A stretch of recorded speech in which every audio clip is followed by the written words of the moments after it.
we're going to talk a little bit about the GEMINI project. So some of you may be familiar with this already. This is a project that started last year. We're making some progress with it now, but it's really quite an ambitious project, and we'll talk a little bit about what's in it and the the things that we're trying to do with it, and where you can find more information and what it will look like over the next couple of years. So to cover the basics first, this is a project that was funded from the Peace Plus funding scheme. So this is Interreg, European supported, with additional funding from the Department for the Economy in Northern Ireland and the Department of Climate, Energy and Environment in Ireland, and is really targeted as a cross-border project. So north-south, for those of you familiar with Interreg projects, this is north-south as opposed to some of the other European schemes that we have in place. And the aim overall, very high-level aim, is to develop a sustainable geothermal energy sector on the island of Ireland. So we recognised quite early in the process that neither north nor south can really do this on our own. And in terms of just capacity building and all of the tools, and given that geology and geothermal energy is by definition can be cross-border, it pays no attention to political borders. So this is really an opportunity to look at an all-island energy solution. So the target really is to reduce greenhouse gas emissions, and obviously both UK and Ireland has various targets in place for this. As part of that, we're looking at geothermal heat, so targeting heat really rather than electricity in this case for this project, and looking at heating and cooling systems. So larger scale systems, there's one aspect of it that's related to the kind of residential scale, and we'll come back to that, but we're really looking at trying to demonstrate the larger scale systems that we haven't really been plugging into yet in Ireland or on the island. And so the idea was to, when we were talking to people here, a lot of them that are not familiar with geothermal energy, you know, whether that's in policy or even companies and organizations who were looking for new and renewable heat solutions, didn't know much about geothermal energy. And their question was often, where can we go and see it? What does it look like? And so we really looked at this as a way to drive that, and that we need a demonstration and examples in place that people could go and visit and touch and look at and ask questions and all those things. So to do that, we developed a project with some demonstration sites, but also with lots of extra material and activities that will help support the development of a sector. For those of you who are familiar with the island and where we are, we're quite far behind our neighbours in Europe in terms of developing geothermal energy and having a well-established sector. We do have several companies and some systems quite well established for shallow geothermal and for the kind of residential scale work, but we haven't been scaling up, and we haven't been looking at the kind of larger scale solutions for commercial, for industrial uses, for heat networks, but then all the things that go with that, and all the various barriers that we have in place at the moment to do with policy and regulation, and making sure that the likes of the local authorities know all the information, have all the information that they need really to make decisions on this. So in terms of the structure of the project, it's 20 million euro, so just over 17 million pounds. We have 15 partners across the island, so we've made it nice and complex for ourselves. And is going to run from 2024 to 2028. The structure of it, don't need to worry too much about the various references to work packages and all those good things that we have in EU projects, but we've clustered it really into three areas. So firstly, accelerating shallow geothermal energy uptake. And I should say it from the outset, shallow in this context is anything from 0 to about 500 meters. That's kind of the line that we're using. And then enabling deep geothermal energy. And then kind of everything else, which in this case we've just classified as inclusion and prosperity. And this is, again, all the extra supports that we're putting in place to try and make sure that it's a sustainable sector beyond the 4 years of the project. So one of the key points that was really important to us was that this is something that's going to go beyond these 4 years. So there's something a much longer term impact than just at the end of the project we will have A, B, and C.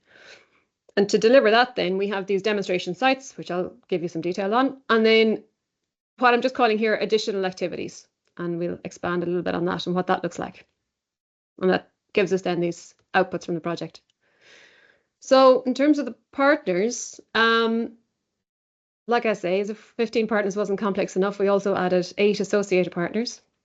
So on the top of the screen there, these are the kind of the main organizations that have really been driving it and kind of pull the project together at the beginning and put some shape on it. And as you can see there, that includes the 2 geological surveys. So both the Geological Survey of Northern Ireland and Geological Survey Ireland have been heavily involved in driving geothermal energy in general on the island, and are doing a lot of collaborative work in that space. And then CODEMA are the Dublin's energy agency and are coordinating and leading the project overall. For those of you who are familiar with them, they're specialists in the space of renewable and sustainable energy options in Ireland in general, but in particular for Dublin. So of the other partners then, you can see there's quite a mix, which in itself is proving to be interesting, and Nicola might comment on that on the communication side, but it's been quite the eye-opener having this kind of mix of partners. We have universities in there who are working on the education training, but also doing some quite important research and things like modelling, geological modelling about it, and looking at the resources and really trying to work closely with the geological surveys to identify the resources that we have and how best can we make that information available to other people. I should say everything coming from this project is open and accessible, and that's really the ethos of the project, is to really drive the sector and whatever that takes. And then on the right are the Housing Executive, Northern Ireland Water, Technological University Dublin and Sligo County Council are the hosts of our demonstration sites, and I'll explain each of those in a little bit. And then at the bottom there we have 2 that are vitally important to what we're doing, and again I'll give you a little bit more detail on that later, but the Think Tank for Action and Social Change and the Irish Central Border Area Network. So TASC specialise in really looking at how we can engage with communities and how do we really move forward in terms of social change for things like energy and our energy systems. And the same with ICBAN, so based in Enniskillen, and they've been doing a lot of work in the border, a lot of, again, similar projects to this in terms of the funding structures and north-south, and looking at cross-border community projects, and they've been looking at energy projects, things like wind, whatever. So both of those are doing some really important work in and around the community engagement side, and really developing good practice for how we might repeat this in the future. The associated partners then have various different roles. You can see there. So the Mayo Sligo Leitrim Education Training Board are involved more in the education training side, whereas Dublin City Council are plugged in more to the demonstration sites. So there's a mix across them there in terms of their role, and they kind of they're relevant to different parts of the project at different times in some cases. So just to look at some of the demonstration sites then and the projects themselves, and I'll go into each of those, but just to summarise them first, we have the Technological University of Dublin Grangegorman campus, and that's a 2 kilometre card. So those numbers that I have in brackets there, the 1, 2 and 3, that's just to indicate these kind of clusters that we had them in. So this shallow, deep, and then in the kind of other activities that we have. We have the Sligo Regional Sports Centre and Swimming Pool. I should say the Grangegorman campus, it's not, although that's not the border area, the reason that was included is because we actually had a lot of information about that site already.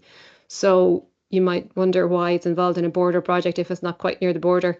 But it's Geological Survey Ireland had drilled a 1 kilometre test borehole there.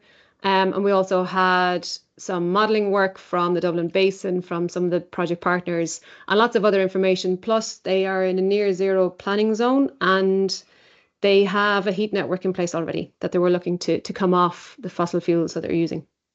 Then we have Sligo Regional Sports Centre and Swimming Pool, Northern Ireland Water Facility, and the Northern Ireland Housing Executive, both in Belfast. And then we have two others which we haven't included as a demonstration site, and that there isn't a technical installation happening, but these are two focus areas where we've been doing other related work. So in Antrim, this is we're looking at deep geophysics, and that's kind of future-proofing that area so that we can use it for as a target really to develop future resources in the area. And then also the area of Loch Macnean. So I don't know if you can see my mouse there, but just on the Leitrim-Fermanagh border.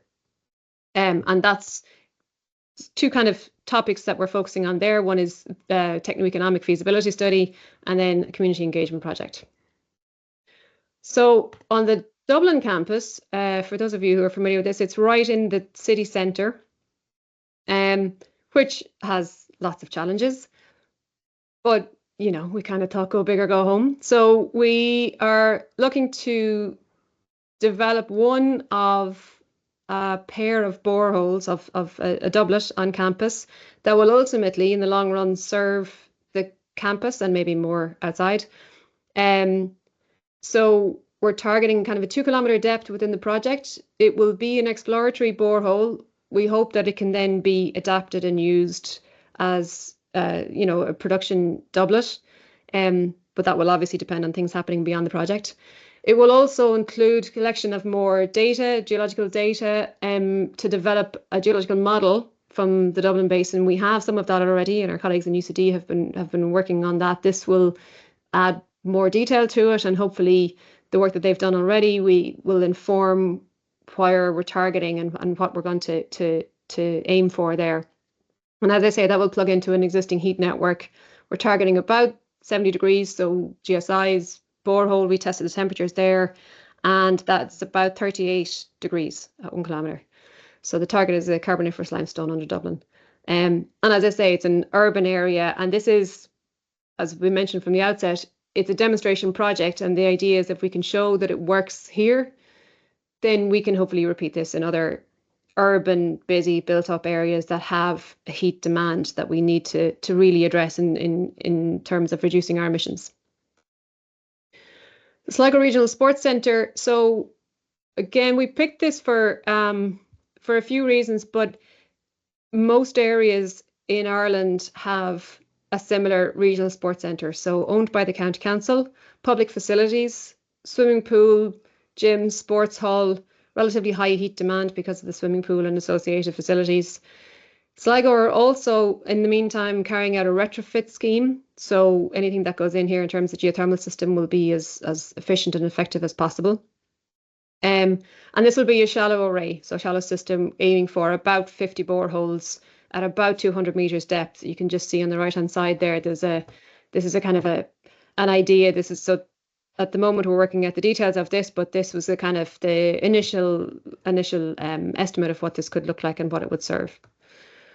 And then in Belfast, we have two different types of sites. So one is the Northern Ireland Housing Executive Training Centre of Excellence. And this, so the Northern Ireland Housing Executive have, I could be corrected here, but about 50 or 60,000 housing units across Northern Ireland.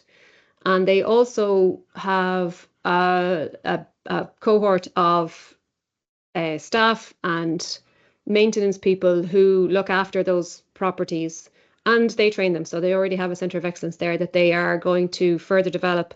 As part of that development, GEMINI will help them include geothermal energy systems. So in 2 houses, and this will be to show their staff how to install and maintain these systems and what they could look like, with the view to rolling these out across in Northern Ireland in suitable places in the future. It will also have on site a borehole aiming for 400 meters cored borehole, and this will provide lots of useful geological data for GSNI to carry out further studies and to kind of ground truth some of the work that they're doing.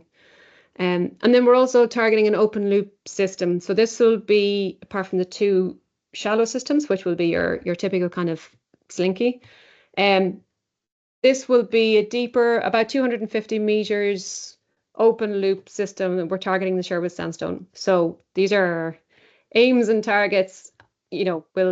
they may need adapting as we go along. But for the moment, this is what we're trying to do. And this is to really demonstrate the Sherwood Sandstone as a viable aquifer for geothermal energy in and around Northern Ireland and Belfast. And that will be used for a kind of commercial scale building, heating and cooling. So again, you can see we're trying to demonstrate different technologies, but also in different settings and geological settings and for different applications. So looking at things like swimming pools, university campus, and in this case then the kind of commercial scale and the residential scale. So these are the main targets that we're going for. And then the two extra sites that I mentioned, so this is Antrim, which is largely around collecting data for deep geothermal in Northern Ireland and the related geological modelling. So if you can get your eye in, the passive seismic image might be the easier one to start with. So that the blue that you see there is the very north shore of Lough Neagh. So we're right up here in Northern Ireland. And that star is the same as these here. So these are slightly higher resolution, but they are just giving you an idea of the scale of the gravity and magnetotelluric studies that GSNI and Dublin Institute for Advanced Studies mostly have just completed, and they've collected data in these areas and added it to previous data that they had. The passive seismic imaging, so they have installed seismic stations across this area of Antrim. They will sit there for the next few months collecting data. And then later next year, we're hoping that we will have an active seismic survey. So that will follow as well. And all of those different data sets then will be used to build up a deep geological model of that area with the idea that that will be developed then in future. And then the Lough Macneans area. So this is, as I say, is right on the border. The plural here is actually the two lakes locally are referred to as the Macneans. So right on the border there, you can see black line, and that there's two parts of it, two villages that kind of straddle the border there. And given that this is a north-south project, we thought it was a nice area to target. It's also a more rural area. It's again a different application, slightly different geology. You can see that we're trying to do quite a lot in this project. And that will look at a techno-economic feasibility study for a kind of community scale network. So quite different from your urban area, your deep systems. But it will also have a lot of community engagement. And this is where TASC and ICBAN really come to the fore with their expertise. And that will include deliberative democracy, which Nicola will give a little bit on in a minute. And then that will be a demonstration of how to maybe lead and develop community projects. So just really to give a summary then of this is just it's not even all the details that we have in here, but the blue stars are where the actual sites will be, the physical sites. The yellow then are where we have social science and engagement. So I should say that the ICBAN and TASC work sits really in the kind of the research area, but the outputs of that, no more than the physical data that we're collecting, will feed into the various other parts of the project and the outreach and communications and those kind of things. And then we also have the education and training. So obviously that will involve the universities, but also we'll be using data from the sites. We'll be bringing people to those sites and looking at the kind of skills and development. So on the additional activities, this is what when we're looking at the shallow work and the deep work and the installations, that's mostly in and around demonstrating the technical feasibility of these things.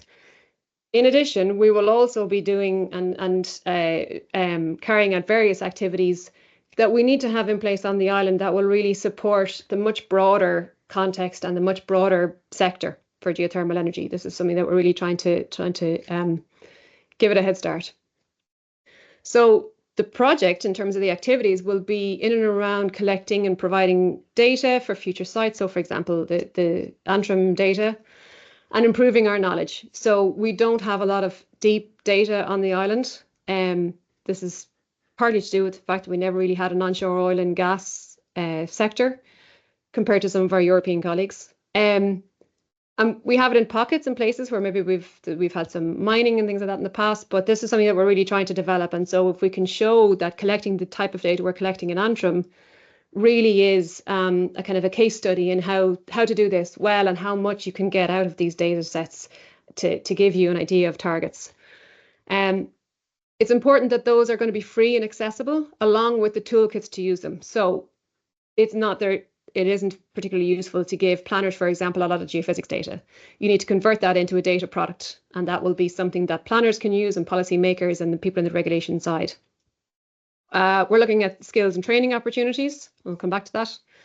And then economic modelling, so in and around heat pumps and geothermal systems and the techno-economic studies.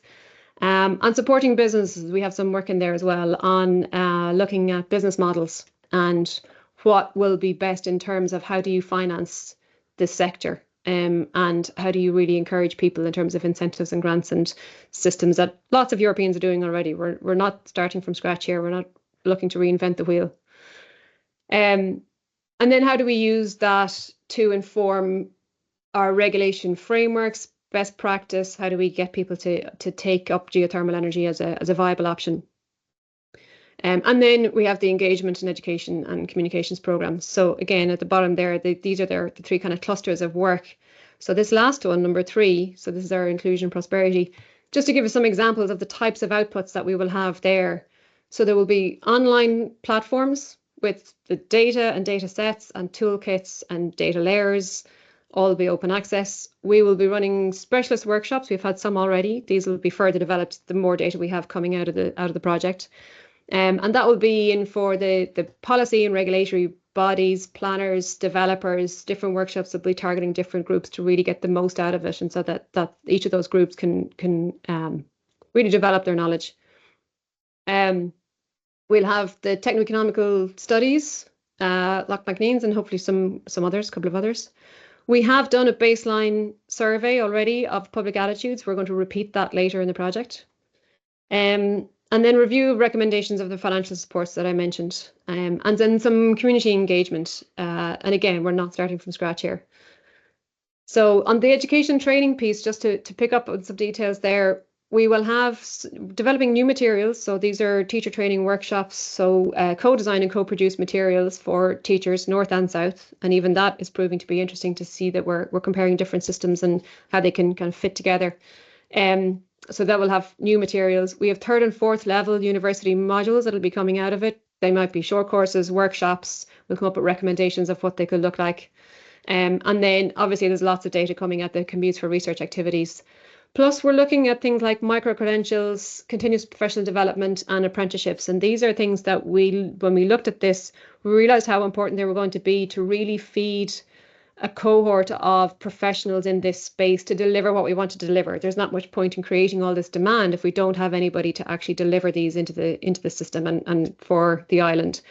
And we'll be working with the likes of Engineers Ireland, Institute of Geologists, installers, designers, and we've started those conversations already. And we've recently did a piece with Engineers Ireland, which is, again, IGI and Engineers Ireland are both north-south organisations.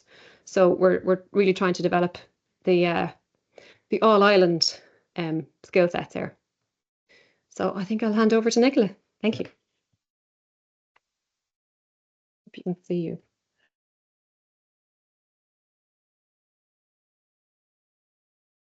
Hello, everybody. I guess it's slightly unusual to actually be talking about communications for a project like this. Or perhaps not, because this is not normal. We're quite comprehensive. It's not just one area. Everything is connected on a wide scale, and of course we're cross-border. And because we want the geothermal energy support to continue beyond the life of Gemini, it's absolutely vital that we have stakeholder and public support for the long-term success of geothermal energy on the island. And so awareness of and interest in using geothermal on the island of Ireland is low. And that's something I'll come back to looking at the baseline perception survey that we did earlier in the year. And so if the perception and the use of geothermal energy on the island is low, communications engagement therefore has to be a high priority of the Gemini project. And so our goal is that citizens, planners, policymakers, regulators, educators, and all those stakeholders are better informed. That goes for north and south of the border.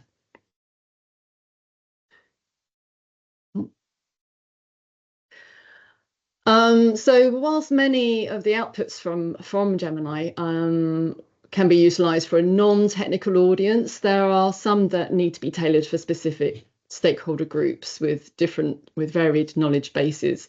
And Aoife's already touched on some of the variety of our stakeholders, including planners, regulators, and local authorities, engineers, systems designers. And so we need to be able to tailor our communications messaging so that it speaks to the relevant stakeholders, but that of course it is also giving the same message equally to all our stakeholders. Similarly, we need to be thinking about cross-border and cross-community knowledge sharing, accessibility needs, and the Irish language translation for core materials. So I've got a table here, which is showing our sort of subsections of our stakeholder or our target audience, our project outputs, what those impacts should be, and what the communications and engagement activities will include for each of those outputs. And I'm going to focus in on each one separately. So first of all our stakeholders.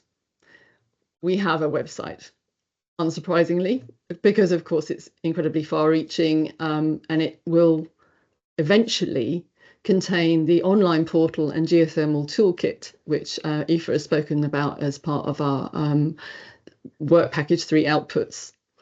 So for now, we're using it as a communication tool. It's frequently updated. It has blogs, it has news, it has frequently asked questions about geothermal energy and about the project. And we've also recently added to it details of our reports and our presentations that are starting to come out of the project.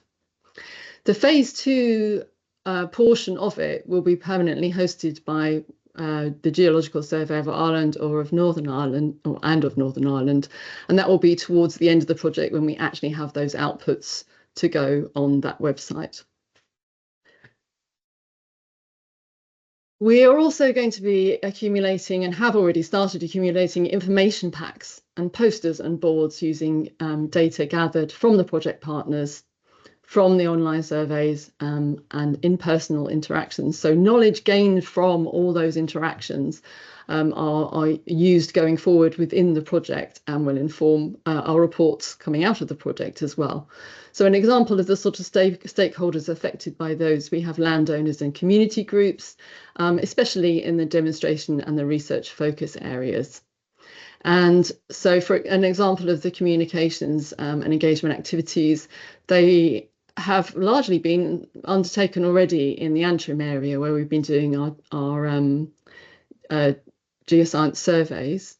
So we've been doing things like advertising in the local press, using traditional and digital channels, and also having doorstep conversations with landowners and passers-by. And we've been furnishing the researchers in the field with various pieces of literature, and they have direct phone numbers for people to contact them, and that's actually been successfully completed. There will be, as Aoife's already mentioned, a free-to-access online portal with things like bespoke training workshops on how to use and access data and utilise the various products. And these will be mostly geared towards those stakeholders such as policymakers, regulators, planners and developers. They might also include engineers, which, as Aoife mentioned, we've already had in conjunction with the GAI an event at Engineers Ireland, introducing some of Gemini's intentions and plans there. We've also spoken at a few events, including the Geological Summit in Dublin, which was sort of geared towards planners and local authorities. And that's our intentions with regard to communications activities are about having plenty of those networking opportunities, and as well as, you know, visiting demonstration sites when they're up and running. As well as those the stakeholders that to do with planning and with local authorities and engineers, we also have to consider the free to access geothermal toolkit for geothermal, shallow geothermal, which will also be available to everybody free of charge, as we said, homeowners, business owners, public authorities, developers, and so on. And that will involve a phase 1 public engagement activities, events and workshops, project meetings. And then phase 2, upon the geothermal toolkit delivery, there will be a communications plan to be developed, derived from that. But that's still in progress and will be derived from the focus area activities and from those demonstration sites. We're also supplying material to support teaching and training programs. So we, for example, will be supplying images and videography in support of lesson plans that will be put in place for second and third level institutions. And then just generally speaking, we'll be developing materials with all partners' support and input for the general public and non-expert audiences. And the idea of this is to raise awareness of geothermal energy potential generally. And what is key is that we have 15 partners as well as those associated partners, and not everybody is a geoscientist or interested in geoscience. They come from a diversity of backgrounds. So our internal stakeholders are as varied as our external ones, and we believe that the sort of wide knowledge base actually enables us to create materials that speak to all our different stakeholders. We mentioned earlier on about our baseline survey, which was looking at the public perception of geothermal energy, which took place in February 2025. And the questions in this survey were looking at views on heating and energy supply and knowledge about geothermal energy for heating. It also included attitudes and exploring for geothermal resources, and the idea about using local communities for developing and managing a geothermal energy resource.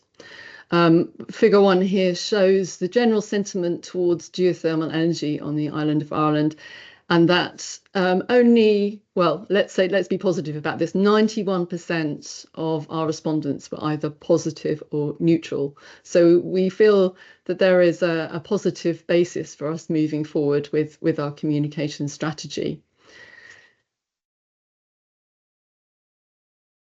We also asked about the type of public participation initiatives the respondents would engage in, and it was gratifying to see that 94% would participate in some form of engagement activity, looking at geothermal energy installations in their community. And this actually has impact upon the Loch McNeans area and in Dublin as well. The details of the survey will be presented at the World Geothermal Congress next year in June, and there is also going to be a report online which gives more details about this survey.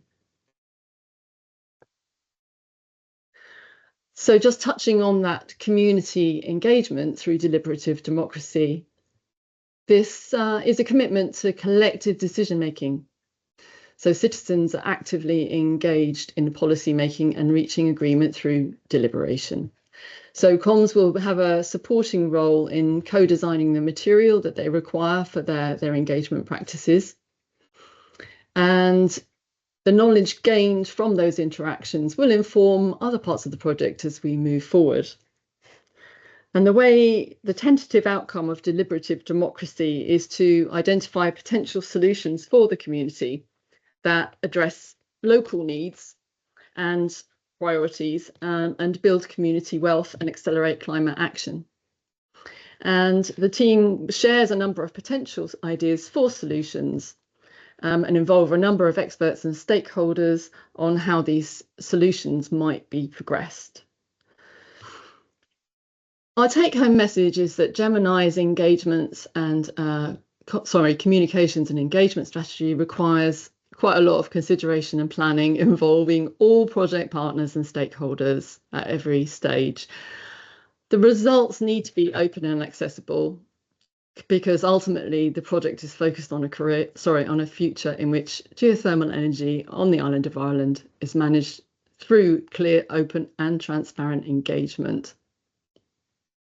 So to summarise, Gemini will deliver open and accessible data from all demonstration sites and continuous monitoring to support development and research. Design and materials for education and training, including access to training facilities with geothermal energy systems courses for all Ireland, ensuring cross-border recognition and standardisation of qualifications. Toolkits, data products, information, recommendations, supports, good practice guidelines, new research outputs, scientific, social science, behavioural science and economic, and new communications and information materials and media about geothermal energy on the island of Ireland. I feel that was a bit of a whistle-stop tour, but we're here for questions if anybody else would like to ask any. We have put up here a QR code to the GEMINI Geothermal website, where you will find ways to contact us. And we will also be setting up a newsletter as well, so you can be kept regularly informed of how things are progressing within the project. Thanks very much.